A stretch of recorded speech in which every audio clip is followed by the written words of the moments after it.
Bom, a gente começa falando sobre ontem, o primeiro dia de julgamento de Bolsonaro, que Bolsonaro marcou presença ali no STF, né? A estratégia do ex-presidente foi alvo de críticas. Hoje ele optou por não aparecer ainda, né? Por enquto. O que você achou, Marilis? Você que estava acompanhando ontem também o julgamento, como foi o primeiro dia para você? Eu não sei nem se dá para falar exatamente em estratégia do Bolsonaro, porque ali a gente nunca sabe o que sai da cabeça dele. A presença dele acabou sendo um ponto de divergência até entre os seus apoiadores, porque, afinal de contas, ele tem insistido na retórica de que é um julgamento político. Então, esses apoiadores disseram que ele não deveria ter aparecido, outros disseram que sim, mas que, na verdade, ele está dando munição, mostrando que, na verdade, ele está concordando em ser julgado pelo STF, mas não dá exatamente para saber. Talvez tenha sido uma coisa muito mais simples, ele querer ir lá, olhar para a cara dos ministros, tentar intimidar os ministros, dar uma demonstração de força para os próprios apoiadores de que ele está enfrentando a justiça brasileira e posando de mártir, que é uma coisa que ele tem feito sempre. Eu acho que o resultado é meio previsível, a gente imagina que sim, ele vai virar réu depois do julgamento de hoje, mas eu acho que tem várias coisas que a gente pode pedir ajuda do Davi Tangerino para entender o que está acontecendo, o peso dessas divergências, né? O ministro Fux trazendo algumas questões, se isso pode manchar de alguma forma o resultado do julgamento. Exatamente. A gente vai, então, direto para São Paulo, onde a Flávia Tavares já está com o professor de Direito Penal da UERJ, Davi Tangerino. E aí a gente já começa com essas perguntas todas aí, professor. Esse tipo de divergência entre ministros é comum? Pode acabar rendendo algum argumento para as defesas ao fim do julgamento da denúncia? A competência da turma está dada ou isso ainda pode ser tema de debate? Boa tarde. Boa tarde, Luísa. Boa tarde, Marilis. Boa tarde, professor. Bem-vindo. Obrigado. Tudo bem? Primeiro, deixa eu só reconhecer que estamos aqui ombro a ombro, problemas técnicos, de vez em quando acontece, mas a gente não queria deixar de entrar logo. Eu dei uma cortada aqui na Marilis só porque já tem o breaking news. O voto do Luiz Fux foi concluído e ele votou por aceitar a denúncia, então já tem maioria. Bolsonaro e os seus 7 aliados ali, os 7 outros denunciados, se tornaram réus, já são réus no processo da tentativa de golpe. Por isso, só que eu fiz essa atravessada, peço desculpa e já convido, então, o professor, que é a nossa estrela aqui para nos iluminar, para comentar, então, já essa maioria e a pergunta que a Luísa te fez. Então vamos lá, boa tarde, obrigado pelo convite, é um prazer estar aqui. Então já temos maioria pelo recebimento da denúncia, o que já era absolutamente previsível, na minha opinião.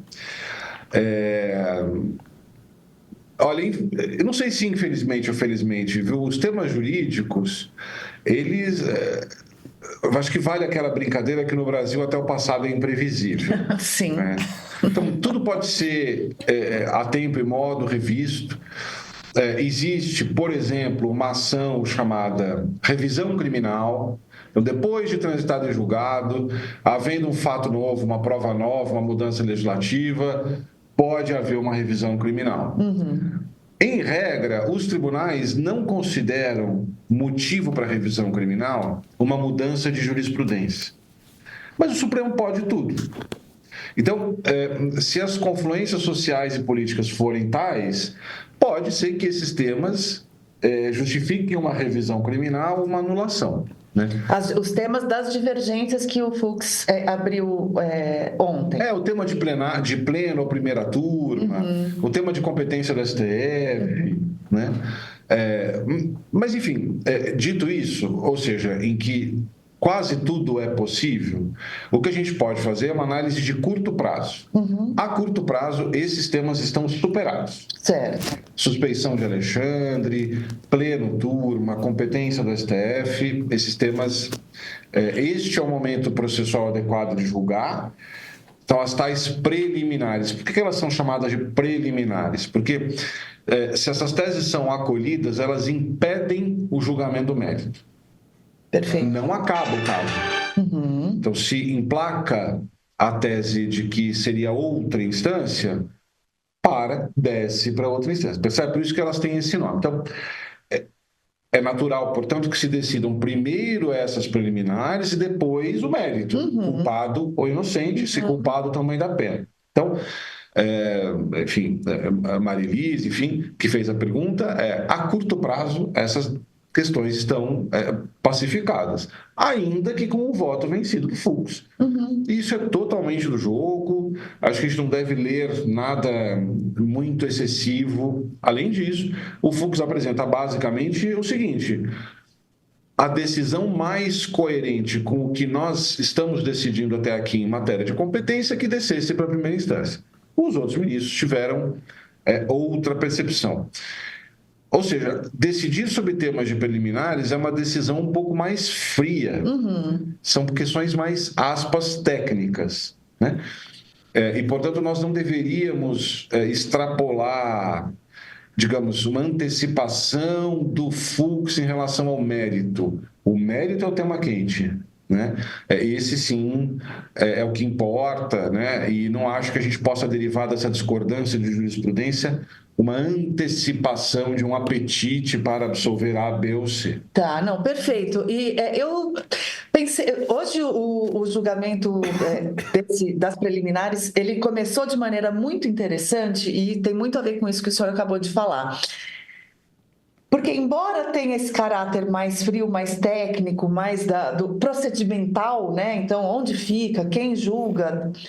Há também uma questão de, ao aceitar a denúncia, a gente precisa avaliar se tem materialidade e autoria, pelo que eu entendi, são dois dos principais critérios, né?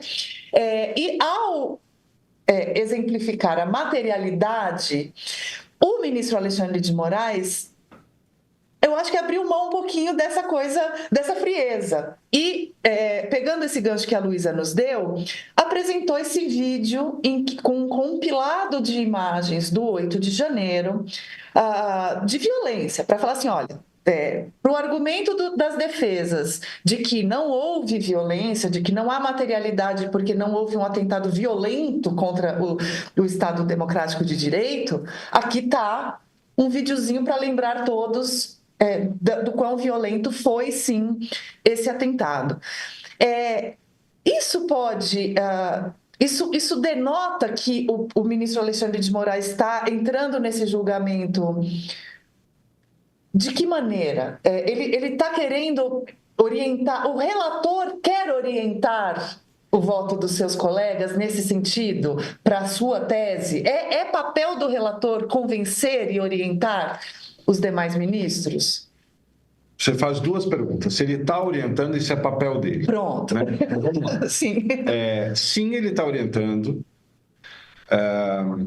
Eu acho que existe uma preocupação não só de convencer os pares do seu voto, mas, como já dito aqui logo no início da nossa conversa, isso está sendo amplamente televisionado. Né? Os canais todos de imprensa só falam disso. Então, tem veículos de imprensa presentes lá. Então, tem um componente aqui de prestação de contas para a sociedade, né? Um certo recurso didático. E, enfim, com o incremento das redes sociais, a arena pública se ampliou muito, quantitativa e qualitativamente. Então, me parece que também tem um componente de disputar a opinião pública sobre o que foi o 8 de janeiro, porque não tem só o julgamento acontecendo, o PL da anistia está quentíssimo. Perfeito. Né? Tem manifestação já marcada, se eu não estou enganado, contra o PL, a favor do PL. Então, quer dizer, existe ali um recado do Alexandre que, olha, decidam o que quiserem, formem a opinião que quiserem, mas um passeio no parque não foi, tá aqui as imagens, né? Agora, é papel dele disputar a opinião dos colegas? Eu entendo que sim. Vale tudo para isso? Acho que não. Claro. Né? Mas uma vez que você estuda o caso, entende que aquela é a decisão correta, é apenas natural que você queira, dentro de limites éticos, né? Não pode ser uma coação, uma pressão enorme. Mas o voto, ele é, em grande medida, direcionado para os demais. Porque se ele não prevalecer, a opinião dele fica vencida, ele perdeu, né? Então, eu não vejo como excessivo o que aconteceu ali. Mas quando a gente fala de relatoria, o que é a relatoria de um caso desse, né? É você pegar os argumentos da Procuradoria-Geral da República, da denúncia, e defender ou derrubar? O que é ser relator de um processo? Não, ser relator do processo simplesmente quer dizer que num órgão colegiado, os processos são divididos numericamente entre eles, o relator é o primeiro a votar. É quem conduz aquele caso, né? Administra, gere aquele caso. Tá. Né? Mas o judiciário reside numa premissa constitucional muito importante, e esse tema foi amplíssimamente discutido no caso do Moro, com o Lula e tal, que é da imparcialidade.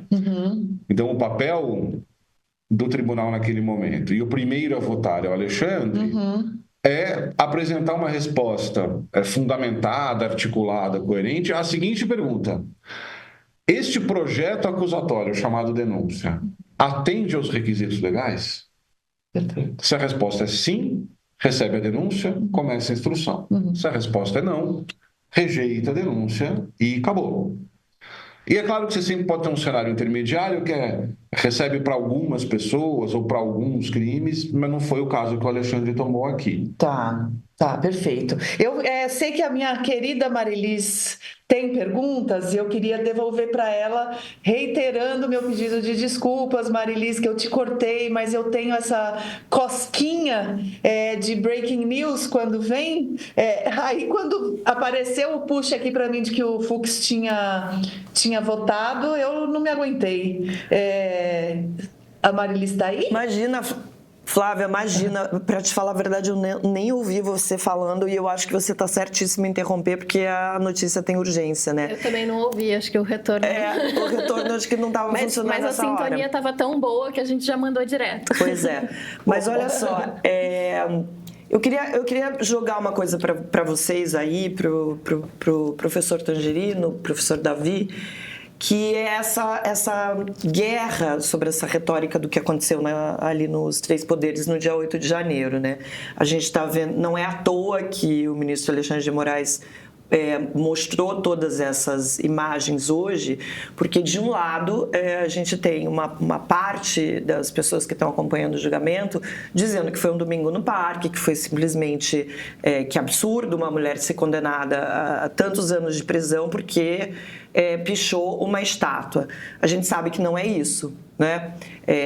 Tudo que aconteceu ali, inclusive pichar a estátua com batom, está dentro de um contexto de uma tentativa de golpe de Estado, uma violência descomunal que aconteceu ali. Felizmente não teve nenhuma morte, mas poderia ter acontecido.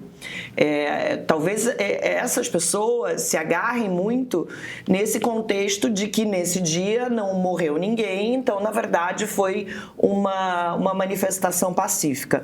Mas a minha pergunta a discussão da condenação e do tamanho das penas é válida ou não? Ou assim, elas estão corretas pelas acusações que essas pessoas estão sofrendo? Marilis, inclusive o Fux, no seu voto, já antecipou que pediu vista nesse caso do batom para rever a pena, né? Já antecipou que vai propor uma pena menor, não sabemos em que quantidade, né? Eu tenho as penas como excessivas. Inclusive, no meu podcast Pauta Criminal, eu dediquei um episódio fazendo um cálculo alternativo para o Aécio, que foi o primeiro réu, né, o almoxarife da Sabesp. E, na minha opinião, esse número deveria ser entre 4 e 5 anos e não 17, que foi o número que o Alexandre encontrou. Primeiro, por critérios objetivos, digamos, para aquele caso, mas também sem perder de vista uma questão consequencialista. Ontem o Bolsonaro disse: Alexandre está com o voto pronto, ele vai me dar 28 anos. Né? Como sempre, a fonte do Bolsonaro são vozes da cabeça dele, mas 28 anos é um número plausível para uma condenação. E aí eu pergunto, como é que nós comunicamos à sociedade que 28 anos é uma pena justa para o Bolsonaro e 17 para o almoxarife da Sabesp? Né? Você tem uma armadilha aqui de uma proporcionalidade interna. Porque, no mínimo, a conduta do Bolsonaro foi 5 vezes mais grave que do almoxarife. Então, essa pena deveria ser 65 anos. Mas não há matemática que chegue a 65 anos com os crimes imputados. Né? Então, eu acho que as penas são excessivas e eu acho que, a depender de como o Fux conduza o recálculo dessa senhora, haja um espaço para não liberar, né, essa turma do 8 de janeiro, mas dar uma resposta mais adequada para que os 28 anos do Bolsonaro recebam, claro, para a base do bolsonarismo, isso nunca, nenhum número vai ser razoável, tá? Mas eu gosto sempre de dizer o seguinte: o Supremo tem que convencer 40% da população. Nem os 30% bolsonaristas, nem os 30% anti-bolsonaristas. Né?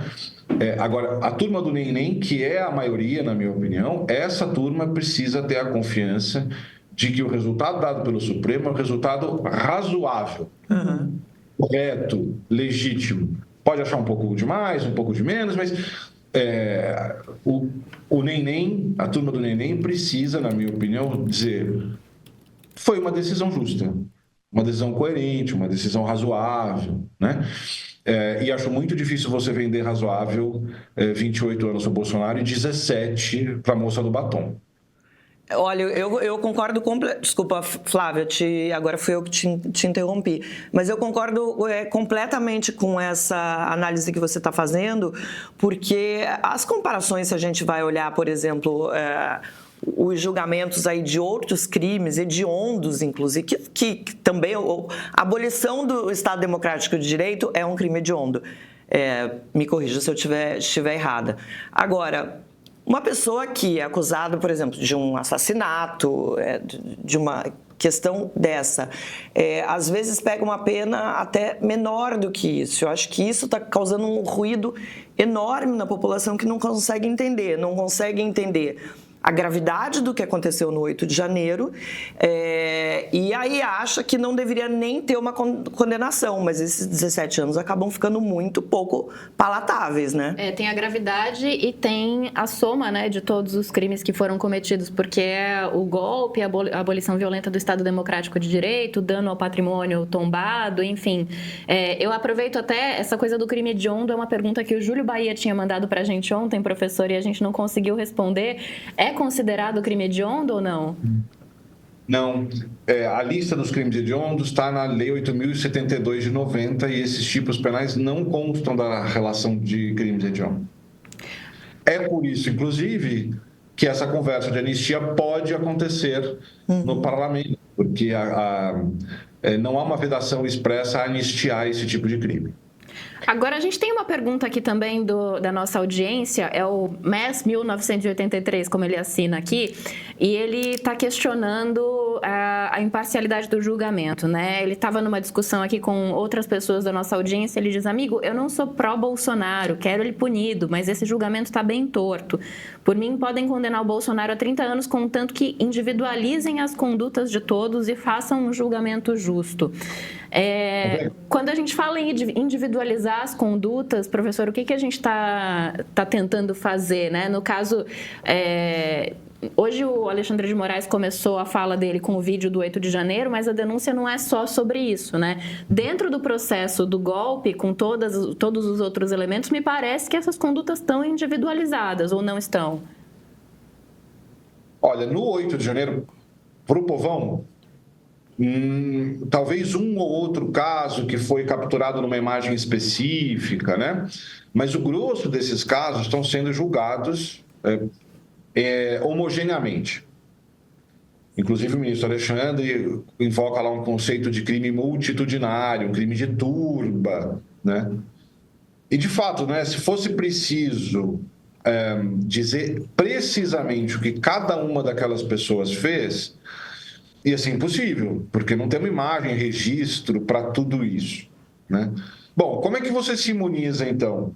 Como é que você compatibiliza a necessidade de um julgamento multitudinário diante da impossibilidade de individualizar no detalhe? Na minha opinião, aloque a menor carga punitiva possível para aquela pessoa cuja conduta não pode ser suficientemente descrita. Não foi esse o caminho do Alexandre, né? Quando o ouvinte aí, nascido em 1983, deduzimos, né? Diz, eu não sou pró-Bolsonaro, não sei o quê. É exatamente esse sujeito, que pelo visto não é nem, aliás, nem, né? Ele está confuso. Eu quero uma condenação, mas eu quero uma condenação que obedeça o devido processo penal, que obedeça o processo penal democrático. Eu acho que é isso que está em disputa, né? Agora, na denúncia do Gonê, há individualização. Né? O que cada um fez ali, esses 8, né? Se é suficiente para uma condenação, se tem prova suficiente, se o contexto é aquele mesmo, a instrução vai mostrar. Agora, uma história acusatória mínima, com amparo probatório mínimo, dizendo o papel de cada um, o Gonê apresentou. Agora, esse tema da suspeição, esse tema vai ser, acho que, eternamente... a Carmen votou, a gente tem Votou. notícia, já recebeu, né? Sim, a Carmen também já recebeu. Tá formando unanimidade, provavelmente. Acho difícil, Zanin, ser a divergência aqui. Me perdi. O tema da suspeição. Da suspeição. Né? Aqui nós temos uma certa armadilha, que é a seguinte: o Alexandre consegue ser um julgador absolutamente distante dos fatos? Não. Algum ministro consegue ser absolutamente distante desses fatos? Não. Né? O tribunal foi invadido, ameaçado, quebrado. Tá? E esse foi um ataque ao judiciário. Algum juiz estará suficientemente distante, juíza? Não, porque ela foi um ataque contra o judiciário. Bom, então, se não há nenhum juiz imparcial capaz de julgar o caso no Brasil, nós temos 2 possibilidades. Ou não julgamos, ou temos que aceitar que, na medida em que não há ninguém imparcial, temos que seguir com o processo, né? E tem uma outra circunstância relevantíssima aqui. O ministro Alexandre de Moraes foi o alvo desses ataques porque ele era o relator dos inquéritos originários. Ou seja, ele primeiro foi relator para depois ser atacado. O Código de Processo Penal tem uma regra que diz o seguinte, vou usar uma linguagem futebolística, embora não entenda rigorosamente nada de futebol. Hoje é um bom dia. Pois é. Se você, réu, acusado, investigado, cavar uma suspeição para tirar o seu juiz, a sua juíza daquela causa, isso não vale. É uma regra de imunização que o Código de Processo traz, justamente para que a pessoa não possa escolher o seu juiz. Você é muito dura. Vou te atacar, vou te xingar, você vai se dar por suspeita até cair num juiz que me pareça palatável. Uhum. E foi exatamente o que aconteceu aqui. Ele já era o relator, ele já era o presidente do TSE e nessa condição foi sistematicamente atacado e, ao que consta, objeto até de um plano para matá-lo, né? Então, existem vários temas que a gente pode discutir. Acesso à prova é um tema sensível. Isso. O tema da suspeição é o tema que menos me convence de todos. Mas esse da individualização das penas é um que é repisado já há algum tempo, eu acho que por essa diferença, né? Porque no caso do 8 de janeiro teve essa votação... essa interpretação do Alexandre do crime multitudinário, embora ontem ele tenha buscado fazer na sua apresentação um balanço de como ele separou entre a multidão alguns grupos, né? Então, grupos que tiveram uma atuação mais amena, digamos assim, esses grupos receberam penas menores. Aquelas pessoas que tiveram outro tipo de participação, trocas de mensagens, organizando a manifestação, falando de intervenção federal, coisas que associam mais claramente penas maiores. Eu acho que o Supremo vai ser obrigado pela opinião pública e pela pressão do PL da anistia a rediscutir essas penas do 8 de janeiro. Mas o Alexandre já tentou fazer a defesa das condenações até aqui, né? Agora, a questão das provas que você levantou, professor Davi, eu acho ela muito importante, eu acho muito interessante. E eu até tinha separado aqui uma pergunta. Porque ao mesmo tempo que os advogados estão acusando de não o Supremo de não terem tido acesso completo às provas, estão acusando de document dumping. Não é contraditório? Não. Veja, por que eu entendo que não, né? Deixa eu só explicar o que é document dumping, talvez seja importante, né? Document dumping é um termo usado para quando a acusação apresenta tanta prova que torna impossível, no prazo legal, a análise dessas provas para a defesa produzir um argumento, não é? Eu expliquei bem? Correto, é isso mesmo. Pronto. Você que é o professor e eu me arvorando a explicar alguma coisa, eita, a falta de modéstia jornalística. Essa história de document dump, ela vem da tradição anglo-saxônica, em que existe uma regra chamada discovery, que é bastante curioso diante do nosso sistema, que obriga as partes, sobretudo num caso penal, a produzirem todas as provas que têm, sejam elas absolutórias ou condenatórias. Ou seja, lá o Ministério Público, e é uma violação gravíssima não fazer isso, o Ministério Público tem que apresentar tudo. Bom, mas tudo é muita coisa. Então, num sistema em que o acesso à justiça é pago e regiamente pago como o americano, o que é o document dump?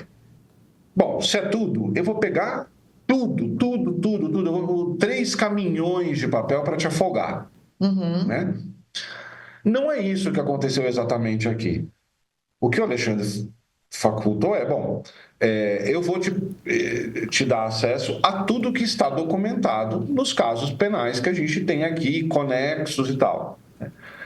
Isso não veio sistematizado, isso veio desorganizado, numa mídia. Também não me parece que seja dever do Estado te apresentar isso mastigadinho, sistematizado. Agora, o que diz a defesa? Então, você me entregou um monte de coisa que eu não precisava. Então, talvez seja um pouquinho contraditório, a sessão acabou. Acabou de acabar. Eu já tinha te interrompido uma vez e fiquei esperando um pouquinho. Sim, o Zanin votou, confirmada a aceitação da denúncia. Jair Bolsonaro e os demais 7 denunciados pela Procuradoria-Geral da República se tornam, então, réus nos 5 crimes em que são acusados. Perfeito. Por unanimidade. Então, existe uma pequena contradição no seguinte sentido. E aí eu vou dar um passo atrás. O que a defesa reclama? Na minha opinião, muito corretamente. Então, o advogado, salvo engano, do Braga Neto, vai lá e diz o seguinte: olha, nós estamos aqui fazendo um recebimento de denúncia, eu não tive acesso ainda ao que foi apreendido no celular do meu cliente. Isso é muito importante. Porque poderá haver dentro do celular conversas de WhatsApp, etc. e tal, que dão um contexto diferente para uma prova que foi pinçada pela acusação. Né? E onde é que está, então, o pequeno elemento de contradição do document dump? Que ele diz: olha, você me deu tudo, você me deu um monte de coisa que eu não precisava. Mas se só dá acesso ao que ele acha que precisa, fatalmente o advogado diria: você não me deu acesso a tudo, você escolheu o que era importante para mim. E essas provas devem ir catalogadas de alguma forma ou não? Não, é uma mídia... Celular do Braga Neto. Não necessariamente. É uma mídia com um monte de coisa e se vira lá. Tá. Então, assim, acho realmente preocupante essa decisão. apenas, não é pouca coisa, no campo da prova. Uhum. Mas teria sido um momento, ou é agora na instrução? O momento é questionável? Veja só, sim e não, tá? Porque dificilmente, né, haveria provas tais que esvaziassem completamente a narrativa da PGR a ponto de levar para uma rejeição da denúncia. Uhum. Né? Mas olha como é uma falsa questão. Tá bom, não precisa ser agora no recebimento da denúncia. Então, quando? Porque nesse minuto, então, recebida a denúncia, os autos vão voltar para o gabinete do Alexandre, que vai designar a primeira audiência para ouvir as testemunhas de acusação. Uhum. A prova precisa estar produzida toda até lá? Né? Porque, veja, pode ser que no celular do Braga Neto, no celular do Bolsonaro, ou sei lá quais provas ainda pendem de documentação, surja uma conversa com aquela testemunha ou sobre aquela testemunha. Uhum. E eu vou ter perdido a chance de inquirir aquela testemunha. Então, isso tende a gerar um imbróglio. Uhum. Se a prova não estiver disponível, o Alexandre vai manter a audiência, não tenhamos dúvida. Quando essa prova estiver disponível e disser respeito a testemunhas que já foram, a defesa vai falar, quero ouvir de novo, porque eu não pude fazer essas perguntas aqui. Mas tá ou não está disponível? Não afinal? está. Não tá dumping, não está tudo Então, lá. tem um monte de coisa. Então, mas disponíveis. disponível, mas não tem tudo. Não tem tudo. Não tem tudo. Por exemplo, e aí o Alexandre reconheceu, vocês tiveram acesso a tudo que está documentado. Uhum. Nem tudo ainda está documentado. Então, por exemplo, a perícia no celular do Braga Neto não está pronta. Então, vários objetos que foram apreendidos, como é que funciona isso? Então, tem a apreensão, a Polícia Federal extrai tudo que está ali, gera a informação, gera uma série de relatórios que eles pensam o que interessa para eles, mas a informação crua está lá. Então, hoje, o Braga Neto não consegue buscar provas defensivas no seu celular porque o celular está com a polícia. E a totalidade do que foi apreendido não está disponível para ele. Se isso fosse uma mentira do advogado, o Alexandre teria rebatido pontualmente, não o fez. O que eles disseram é, a prova virá ao longo da instrução. Ok. Eu acho muito preocupante dizer que o Braga Neto consegue se defender sem ter acesso ao seu próprio celular, na medida em que nós sabemos a centralidade que o celular tem na vida hoje. Isso é excepcional neste caso ou é algo É excepcional nesse caso. não acontece em outros julgamentos também de ir liberando mais para frente? Vamos lá. O Brasil é enorme, nós temos mais de 5 mil comarcas. Casos notórios. Não é o ordinário. O ordinário é você esperar a prova existir e aí, então, você poder fazer a sua defesa. Muito bem. E isso pode, por exemplo, provocar uma nulidade? Pode. Em última instância? Pode. E certamente afetar o discurso político. Certamente. Isso no mínimo. Certamente.